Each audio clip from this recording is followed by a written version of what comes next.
Hello, people. Well, before we get started, I'd recommend turning on the subtitles.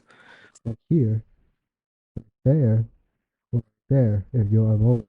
The timestamps are on this side of the screen or in the description.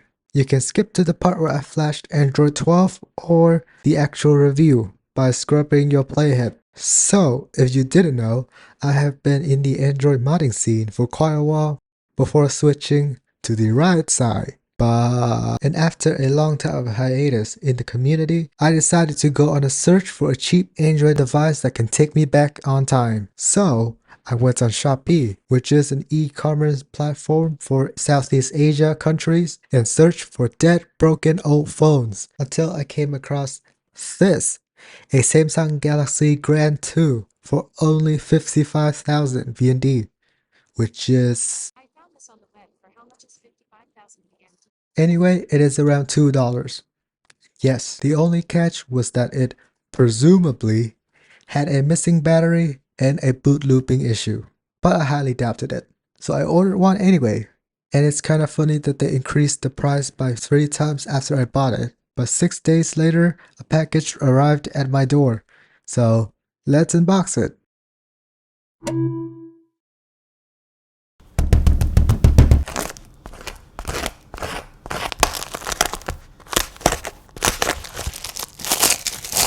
Well, first observation, the buttons are crippling down.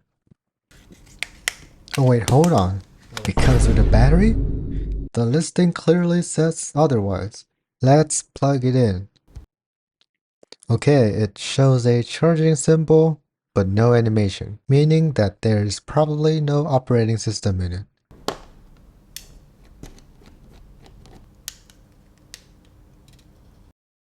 And it still shows the boot logo, which tells me that the hard drive should theoretically be fine. And after some soldering later, which I totally forgot to record, I could restore the phone in Odin, and now it boots up to the stock Android 4.4 KitKat. I had to DIY the buttons for it with an old SIM card and some masking tape, but the rest of the phone is fine.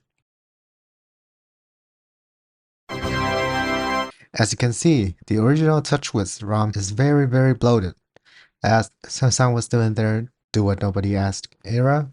Yeah, there were a lot of bloatware. The notification panel brings back a lot of nostalgia, which back in the day you couldn't even expand by pulling it down. We have dual screen mode, which is kinda useless, but cool. Apple. Remember when you could fill your lock screen with text and customize the unlock animation? Oh, and the classic Nexus wallpapers too. And of course, there's the Rosemary font. We get a lot of motion-based gestures that are quite literally impractical to begin with. And yada yada yada.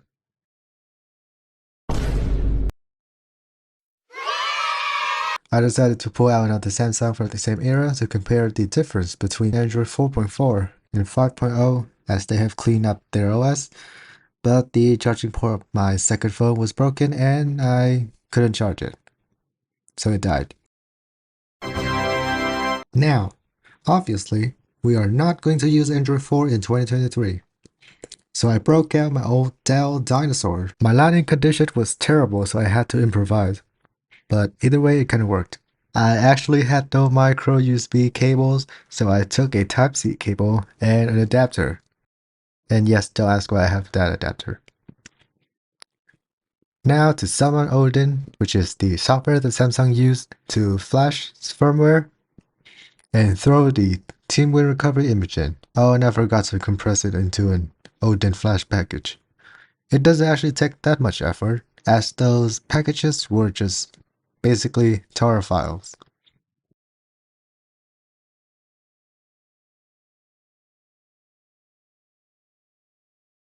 Well, I don't think my USB-C Frankenstein cable solution worked, and the flashing is done. Now to go back to my Mac, because I like it like that.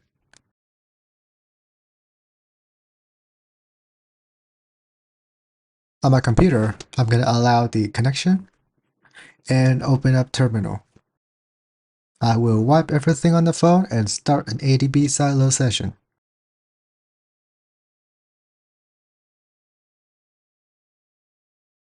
I will use the ADB silo command and throw the file in.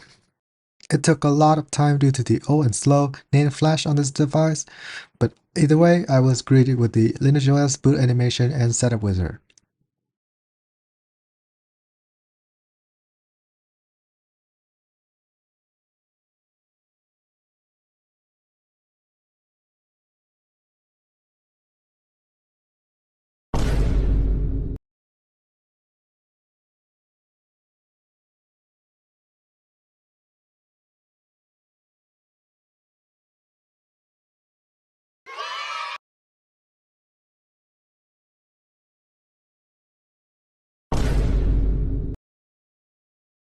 Well, the installation was painless, but the experience was not good.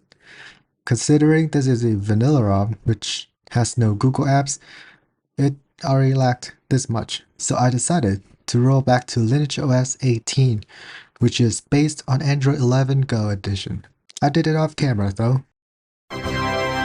The Galaxy Grand 2 has a 5.3 inches TFT display and a resolution of 720p. But this fair unit suffered from display aging, and that turned it very amber, alongside the yellow tint at the sides. This phone is powered by a Snapdragon 432-bit chipset, and is paired with 1.5GB of RAM and 8GB of storage. The RAM gets filled up quite quickly and causes lag, especially the fact that it kills the music player when you switch to another app. The camera quality is honestly comparable to laptop webcams. The previous owner has taken care of it so well that the rear camera's cover glass has been so scratched, making it essentially decorative. The home button on this phone has also suffered from aging, so much that it requires extensive force to be clicked. That is why I have the on-screen navigation gesture turned on. It doesn't really work that smoothly. The loudspeaker has surprisingly held up quite well, but I will not test it to avoid copyright. This phone supports 2 SIM cards and microSD. The removable battery has NFC integrated, as the text says, but the option to enable it is nowhere to be found on its software. Even on the stock firmware, there are only 3 contact pins on the phone, despite the 4 visible pins on the actual cell. Either way, this battery still decently lasts. The plastic back cover is designed to look and feel like leather, with some additional stitching texture. Those older back covers on Samsung phones has a tendency to crack and wear out, so I don't really prefer it in particular. This is one of the last Samsung phones to maintain the pebble-shaped design before they switched to a more squared-off design, with more durable home buttons.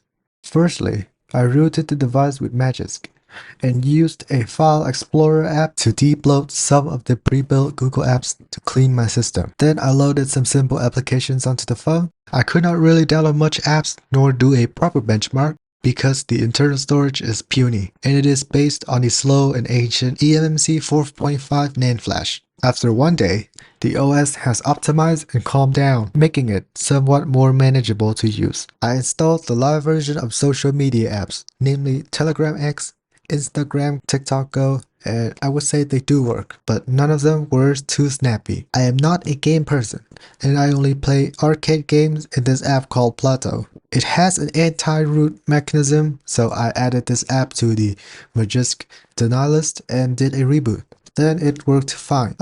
You can just see how it plays. Yeah.